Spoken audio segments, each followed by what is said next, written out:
Bien, aujourd'hui on se retrouve avec Marie, juste ici, qui est notre athlète du mois d'octobre.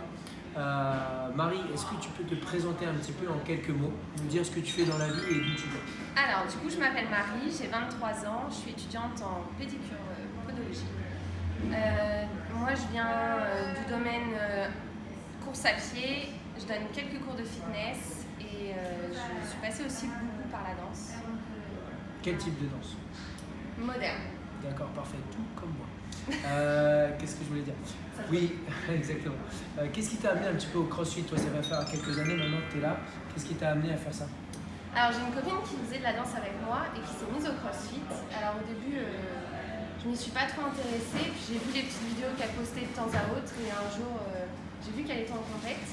Donc, ça m'a un peu intriguée. J'ai regardé ce qu'elle faisait et de quoi les mouvements étaient composés. Au début, je me suis dit, ça a l'air d'être des grands malades. C'est un peu hors norme ce qu'ils font. Au niveau des mouvements, c'était pas forcément conventionnel par rapport à ce qu'on voit d'habitude. Et puis un jour, je me suis dit pourquoi pas. En fait, j'ai poussé la porte du Louvre et je me suis inscrite. J'ai pas fait de séance d'essai, j'ai signé tout de suite. Tu as fait des init, je me souviens encore quand elle attendait toute la journée pour faire une init le midi. Ensuite, elle attendait, elle faisait l'init de l'après-midi, mais elle attendait l'init du soir. Ça a été assez rapide d'ailleurs pour faire des init. Oui, comment tu t'es senti un petit peu au début, puis petit à petit ton évolution, comment tu t'es senti, comment tu as vu tes progressions, tout ça? Alors au début, c'est vrai qu'on a tendance à vouloir charger rapidement parce qu'on se dit qu'on a quand même une endurance musculaire et qu'on n'est pas forcément trop en difficulté sur les mouvements. Enfin ça, c'était mon point de vue. Mais c'est vrai que après rapidement, 3 côtes fêlées, 3 blessures. J'ai eu un petit peu mal au bas du dos. Donc du coup, je me suis dit là, on va se calmer, on va faire les choses comme il faut, progresser tranquillement au niveau des charges. Les mouvements, ça allait, et puis finalement, j'ai vite vu la progression a été quand même rapide au début. Ouais. Après, on a une phase où on stagne forcément, et puis maintenant, je prends mon temps et ça évolue tranquillement. Ok, comment tu te sens là, tu vas faire tes deuxièmes Open. Enfin, là, je dis, tu n'as pas fait ceux de... Non, je pensais. Je faisais ceux de la boxe, mais j'étais pas inscrite.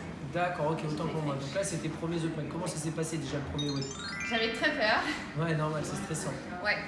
Je savais pas si je devais faire en scale ou en RX. Et puis tout le monde m'a dit RX. Et au final, j'y suis allée.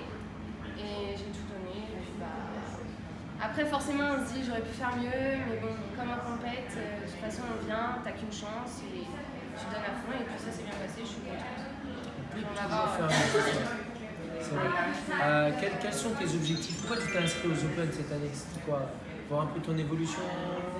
Pourquoi tu as fait ça? Alors je me suis inscrite aux Open pour voir l'évolution.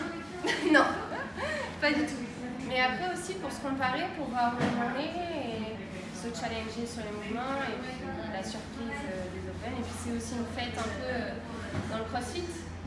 Ça c'est sûr, tu peux le faire un petit peu partout. Donc sur quoi tu as progressé, même si on avait pris un workout, mais par rapport à tes débuts, sur quoi tu te sens le plus à l'aise? Au-delà que des Open, mais sur l'entraînement en général. Là où j'ai progressé, je dirais tous les mouvements d'haltéro qui demandent beaucoup de technique.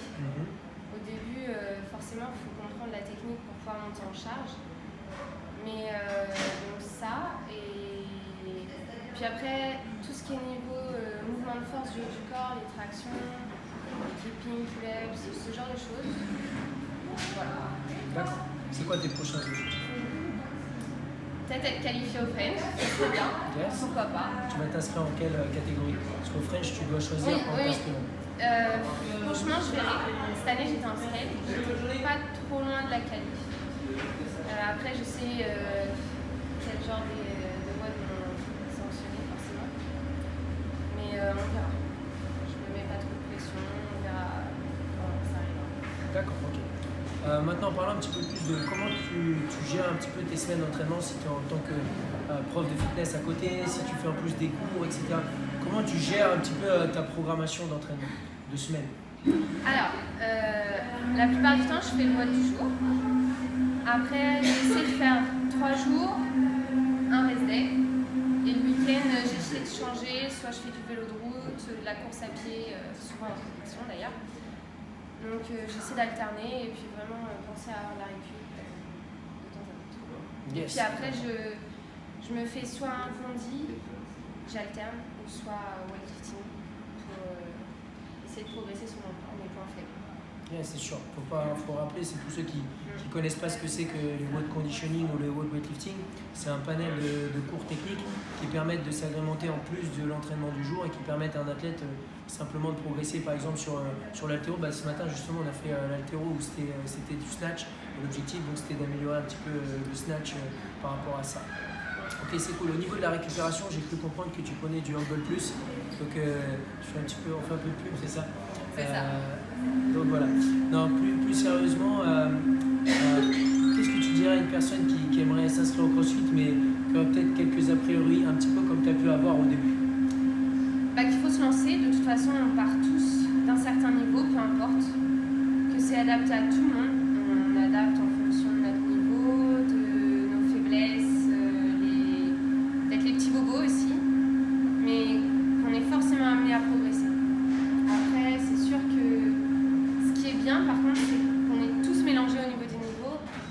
Donc on nous tire forcément vers le haut. Que tu sois bon ou moins bon, on te soutient forcément. Donc voilà, faut pas avoir peur, faut tenter, faut essayer. Ok, cool, pas mal cette pub. Tiens, c'était le petit cadeau de l'athlète du mois. La petite veste Reebok CrossFit. Tiens. Voilà. Fais la pub. Il faut un petit peu. Ok, qu'est-ce qu'on peut attendre pour toi là, je reviens un petit peu sur les Open, mais qu'est-ce que tu attends encore une fois de la fin de ces Open? Qu'est-ce après avoir fait les 5 workouts, qu'est-ce que tu vas faire? Qu'est-ce que tu vas regarder?